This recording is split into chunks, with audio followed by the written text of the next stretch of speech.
வணக்கம். இன்னைக்கு உங்களுக்காக கதை சொல்ல வந்திருப்பது வியல் உங்கள் சகி. இன்னைக்கு நாம பார்க்க போற கதையின் பெயர் அவரவர் தேவைகள். கதைக்குள்ள போலாமா? ராகவன் சார், ரொம்ப நன்றி சார் என கூறிக்கொண்டு பிரின்சிபல் அறையை திறந்து கொண்டு உள்ளே வந்தான் பாபு. வா பாபு, என்ன வரும்போதே நன்றிலாம் சொல்லிட்டு வர என்றார் ராகவன் சிரித்த முகத்துடன். சார், நம்ம சித்ரா டீச்சர் கல்யாணத்துக்காக கிஃப்ட் வாங்க பணம் 500 ரூபாய் எனக்காக நீங்களே கொடுத்துட்டீங்கன்னு ராஜேந்திரன் சார் சொன்னாரு. ஆமாம் பாபு, நான் தான் கொடுத்தேன். சார், ரொம்ப நன்றி சார். நான் அந்த பணத்தை அடுத்த மாசம் கண்டிப்பா திருப்பி கொடுத்துட்றேன். அட என்னப்பா நீ, பொறுமையாவே கொடு, ஒன்னும் அவசரம் இல்ல. அது இல்ல சார், ஏற்கனவே நீங்க இந்த மாதிரி நிறைய உதவி செஞ்சிருக்கீங்க. பாபு, மனுஷனுக்கு அப்பப்ப அவசர தேவைகள் நிறைய இருக்கும். சிலது நாம நிறைவேற்றிக்கலாம், ஒரு சிலது நாம மத்தவங்க கிட்ட கேக்குற மாதிரி சூழ்நிலை அமையும். அப்ப முடிஞ்சவங்க ஒருத்தருக்கு ஒருத்தர் உதவி செஞ்சுக்கிறதுல என்ன தப்பு இருக்கு சொல்லு? நான் என்ன என் சக்திக்கு மீறியா உனக்கு உதவி செஞ்சிடறேன்? ஏதோ என்னால முடிஞ்சது. சார், அதுக்கும் ஒரு மனசு வேணும் இல்ல சார்? சரி பாபு, அதை விடு. விட்டா நீ நாள் பூரா என் புராணத்தை பேசுவ. சரி, போய் நான் சொன்ன அந்த லெட்டரை கௌதம் சாருக்கு அனுப்பிடு என்றார் பிரின்சிபல் ராமநாதன். ராமநாதன் பிரின்சிபலாக இருக்கும் கவர்மெண்ட் ஸ்கூலில் பாபு கிளர்க்காக பணியாற்றுகிறான். அவர்கள் வீட்டிற்கு அவன் மூத்த பிள்ளை என்ற ஒரே காரணத்திற்காக எல்லா பொறுப்பும் அவன் தலையில் விழ, தங்கை கல்யாணம், அப்பா மருந்து செலவு, அம்மாவிற்கு கண் ஆபரேஷன் என அவனுக்கு மாதம் 20ஆம் தேதிக்கு மேல் செலவுகள் மென்னே பிடிக்க ஆரம்பித்துவிடும். அப்பொழுதெல்லாம் பக்கத்தில் இருக்கும் ராமநாதன் தான் அவனுக்கு உதவி செய்வார். பாபு என்றால் ராமநாதனுக்கு மிகவும் பிடிக்கும். சிறு வயதில் அவன் பொறுப்பாக தனது வீட்டை கவனித்துக் கொள்வதும், வீட்டில் எவ்வளவு சிக்கல்கள் இருந்தாலும் அதை வேலையில் காட்டாமல் தனது வேலையை சரியாக செய்வதாலும் அவன் மீது மரியாதையும் அன்பும் வைத்திருந்தார். தனது வீட்டில் ஒரு போர்ஷனில் கம்மியான வாடகைக்கு அவனுக்கு வாடகை விட்டிருந்தார். அங்கு பாபுவும் அவனது மனைவி ஜெயந்தியும் இருந்தனர். ஜெயந்தியும் நல்ல குணமுடைய பெண்ணாக இருந்தாள். ராமநாதன் பேரிலும் அவர் மனைவி தாய் மீதும் நல்ல மதிப்பு வைத்திருந்தாள். ஆனால் இவையெல்லாம் அவரது மனைவி நளினாவிற்கும் அவரது அம்மா மங்காவிற்கும் பிடிப்பதில்லை. காலை பரபரப்பாக டிஃபன் செய்து கொண்டிருந்தாள் நளினா. மங்கா பூஜைகளை முடித்துக் கொண்டு வெளியே வந்தாள். அம்மா, அம்மா என்று வாசலில் ஒரு மெல்லிய குரல். நளினா, இங்க வா. வாசல்ல அந்த பொண்ணு ஜெயந்தி குரல் கேக்குது பாரு, என்னன்னு போய் கேளு என்றாள் முகத்தை சுளித்து கொண்டு மங்கா. ஆமா, அவளுக்கு வேற வேலை இல்ல. தேதி 25 ஆயிடுச்சுல்ல, சக்கரை கொடு, மிளகா பொடி கொடுன்னு ஏதாவது கேப்பா என்று முணுமுணுத்தாள் நளினா. அதான் தெரியுமே, வேற வேலை என்ன இருக்கு அவளுக்கு? நல்லா சம்பாதிக்கிறது, எல்லாம் எடுத்துட்டு போய் அவங்க அம்மா அப்பாவுக்கு ஊருக்கு அனுப்பிடுறான். அந்த பையன் வீட்டுக்கு தேவையானதை ஒழுங்கா வாங்கி போடுறதில்ல. அப்புறம் மாச கடைசியில அது வேணும் இது வேணும்னு இங்க வந்து நிக்கிறது என்றாள் மங்கா. இதற்குள் வெளியே சென்று பார்த்த நளினா தான் எதிர்பார்த்தது போல் ஜெயந்தி கையில் சிறு டம்ளருடன் நிற்பதை பார்த்து முகத்தை இறுக்கி கொண்டாள். என்ன ஜெயந்தி? அம்மா, வீட்டுல சுத்தமா சர்க்கரை இல்ல. ஒரு டம்ளர் சர்க்கரை கொடுத்தீங்கன்னா அடுத்த வாரம் திருப்பி கொடுத்துட்றேன் என்றாள் தயங்கி கொண்டு. சரி குடு என்று வேண்டா வெறுப்பாக டம்ளரை வாங்கி கொண்டு உள்ளே வந்த நளினாவை பார்த்த மங்கா, என்னவா, மிளகா பொடியா காப்பி பொடியா? சர்க்கரை என்று உள்ளே சென்று டம்ளரில் சர்க்கரையை நிரப்பி எடுத்து வந்த ஜெயந்தியிடம் கொடுத்தாள். ரொம்ப தேங்க்ஸ்மா என்றாள் மகிழ்ச்சியாக. சரி சரி. ஏன் ஜெயந்தி, மாசம் மாசம் மளிகை சாமான் வாங்கும் போது தேவையானதை கணக்கு போட்டு சரியா வாங்கி வச்சுக்கிட்டா என்ன? அப்பப்ப இந்த மாதிரி வந்து கேக்குற மாதிரி ஏன் வச்சுக்கிற என்றாள் நளினா வெறுப்பாக. அது வந்துமா என்று ஜெயந்தி பதில் சொல்வதற்குள், சரி எனக்கு உள்ள வேலை இருக்கு என்று திரும்பி சென்று விட்டாள். என்னவா அவளுக்கு, என்ன சொல்றா என்றாள் மங்கா நளினாவை பார்த்து.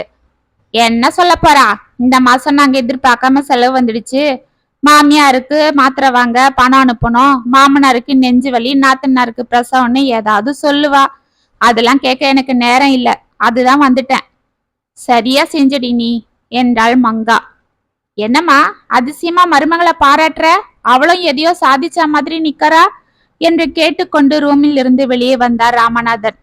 ஒண்ணுமில்லடா, நீ கொண்டு வந்து வச்சிருக்கே ஒரு அழகான குடும்பத்தை வாடகைக்கு, அவங்கள பத்தி தான் பேசிட்டு இருந்தோம். யார சொல்றீங்க? பாபுவியா? ஆமா. அவனுக்கு என்ன, நல்ல பையன், பொறுப்பானவன். அந்த பொண்ணு தங்கம். ஆமா தங்கம். மாச கடைசியானா பருப்பு கொடு சக்கரை கொடுன்னு வந்து நிக்கிறா. என்னம்மா பண்றது, அவங்க வீட்டுல 1000 பிரச்சனை, அவங்க தானே சமாளிக்கணும். அதுதான். அதுக்கு நாம தானே கிடைச்சோம் அவங்களுக்கு என்றாள் நளினா. என்ன நாம பெருசா செஞ்சிடறோம், மாச கடைசியில ஏதாவது சக்கரை பருப்புன்னு கொடுக்கறோம், அதுதான் அவங்க திருப்பி கொடுத்துடுறாங்கல்ல, அப்புறம் என்ன? ஆமா, நீ ஒரு இளிச்ச வாயின்னு தெரிஞ்சு வச்சுக்கிட்டுதான் அவங்க உன்னை நல்லா ஏமாத்துறாங்க என்றாள் மங்கா. அம்மா, ஒவ்வொரு மனுஷனுக்கும் ஏதாவது அவசர தேவை இருக்கும். அது அவங்க அவங்க நிலைமையில இருந்து பாக்குறவங்களுக்கு தான் அந்த கஷ்டம் புரியும். ஆமா, நாங்க ஏதாவது அவங்கள பத்தி சொன்னா உடனே வரைஞ்சு கட்டிட்டு வந்துடுவீங்களே என்றாள் நளினா. அது சரி, இந்த விஷயத்துல மட்டும் மாமியார் மருமகளும் ஒன்னாகிடுவீங்களே. சரி சரி, நான் கிளம்புறேன். இன்னைக்கு ஒரு முக்கியமான மீட்டிங் இருக்கு, நான் தேனாம்பேட்டை போறேன். என் செல் சுவிட்ச் ஆஃப் பண்ணி வச்சிருப்பேன், பயப்படாதீங்க சொல்லிட்டேன். வெளியில வந்ததும் நானே போன் போடுறேன், அது வரைக்கும் போன் போட வேண்டாம் என்று கூறிவிட்டு சென்றார் ராமநாதன். அன்று மாலை பள்ளியில் இருந்து வந்த பாபுவிற்கு உணவு பரிமாறிக்கொண்டு இருந்தாள் ஜெயந்தி. என்னங்க, இன்னைக்கு நீங்க வந்துட்டீங்க, ராமநாதன் சார் இன்னும் வரல? அவருக்கு இன்னைக்கு ஒரு மீட்டிங் இருக்கு, அங்க போயிட்டு தான் வருவாரு. ஓ அப்படியா என்று அவள் கூறிக்கொண்டு இருக்கும் போதே நளினா என்று மங்கா அலறும் சத்தம் கேட்டது. பாபுவும் ஜெயந்தியும் ஓடினர்.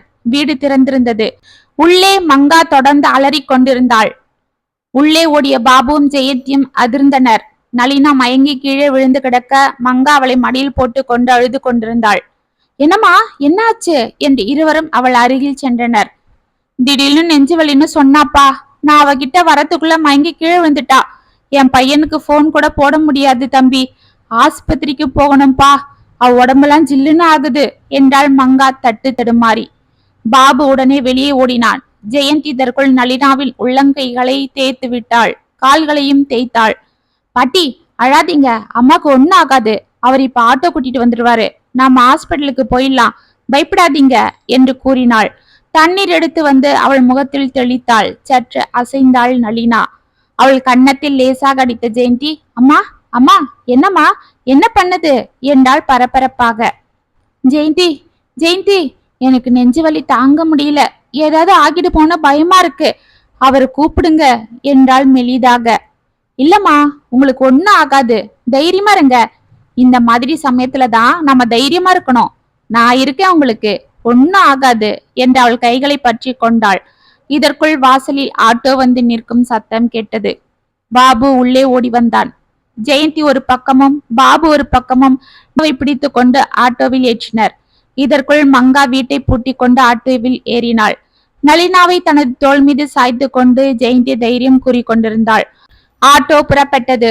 பாபு தனது வண்டியில் முன்னே செல்ல ஹாஸ்பிட்டல் அடைந்தனர். சிகிச்சைகள் துரிதமாக நடந்தது.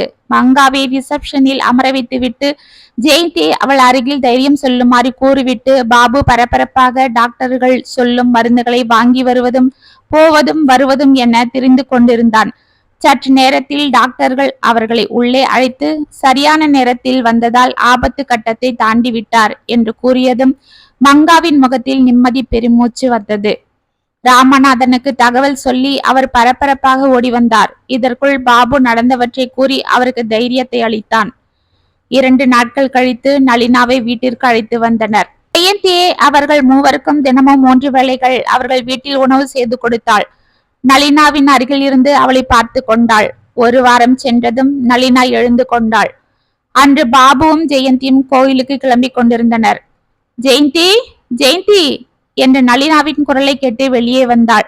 என்னம்மா, என்னாச்சு என்று பதறியவளை, இங்க வா என்று கையை பிடித்து இழுத்து சென்றாள் நளினா. பாபு நீ கூட வா என்று இருவரையும் அழைத்து சென்றாள். இருவரும் புரியாமல் அவள் பின்னால் சென்றனர். இருவரையும் டைனிங் டேபிள் அமர வைத்து விதவிதமான உணவுகளை பரிமாறினாள் நளினா. என்னம்மா, என்ன இதெல்லாம் என்று தயங்கினான் பாபு. பேசாம சாப்பிடணும், ஒண்ணு கூட விடக்கூடாது என்றாள் மங்கா. அம்மா, இவ்வளோலாம் சாப்பிட்டா வயிறு என்ன ஆகும், நாங்க இன்னைக்கு வெளியில போறோம். தெரியும், கோவிலுக்கு தானே, நீங்க இப்ப சாப்பிடுங்க, சாயங்காலம் நாம எல்லாரும் ஒன்னா கோவிலுக்கு போலாம் என்றாள் நளினா. ஒன்றும் புரியாமல் விழித்தனர் இருவரும். என்ன பாக்குறீங்க, அன்னைக்கு நீங்க மட்டும் இல்லனா என் மருமக என்று கண் கலங்கினாள் மங்கா. அம்மா என்னம்மா இதெல்லாம், இதெல்லாம் ஒரு பெரிய விஷயமா? தம்பி அப்படி சொல்லாத, ஒரு மனுஷனுக்கு அவசர தேவை எப்ப வரும்னு நாம சொல்ல முடியாது. அன்னைக்கு நீங்க மட்டும் இல்லனா நான் வயசானவ என்ன பண்ணிருக்க முடியும்? அது மட்டும் இல்லப்பா, அன்னைக்கு நீங்க ஆஸ்பத்திரிக்கு கூட்டிட்டு போனதும் ஒரு பக்கம் இருந்தாலும் அந்நேரத்துக்கு எனக்கு ஆறுதல் சொல்லி எனக்கு தைரியம் கொடுத்தாலே ஜெயந்தி. அவ அந்நேரம் கொடுத்த தைரியத்துலதான் நான் பொழைச்சிடுவேன் என்ற நம்பிக்கை எனக்கு வந்தது. அந்நேரம் எங்களுக்கு ஏற்பட்ட சூழ்நிலைக்கு நீங்க மட்டும் உதவலனா என்ன ஆகியிருக்கும் என்றாள் நளினா. இப்ப புரியுதா? ஒரு மனுஷனுக்கு தேவை எப்ப ஏற்படுன்னு நம்ம சொல்ல முடியாது.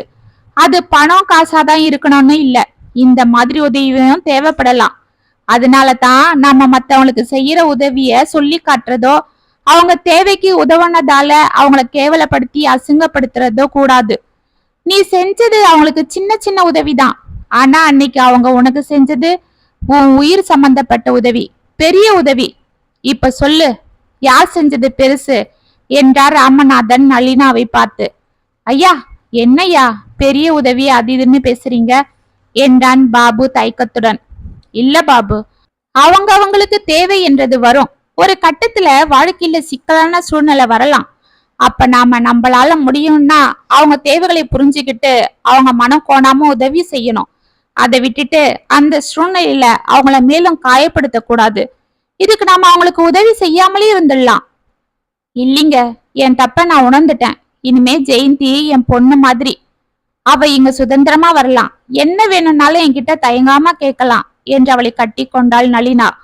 அனைவரும் சிரித்து மகிழ்ந்தனர். இத்துடன் அவரவர் தேவைகள் கதை முற்றம். உங்களுக்காக நான் எழுதின இந்த கதை உங்களுக்கு பிடிச்சிருந்தா கமெண்ட்ஸ்ல சொல்லுங்க, லைக் பண்ணுங்க, ஷேர் பண்ணுங்க, மறக்காம சப்ஸ்கிரைப் பண்ணிக்கோங்க. மீண்டும் நாளைக்கு வேற ஒரு சுவாரஸ்யமான கதையோட உங்களை சந்திக்கிறேன். அது வரைக்கும் இணைப்பிலேயே இருங்க. இப்படிக்கு வியல் உங்கள் சகி.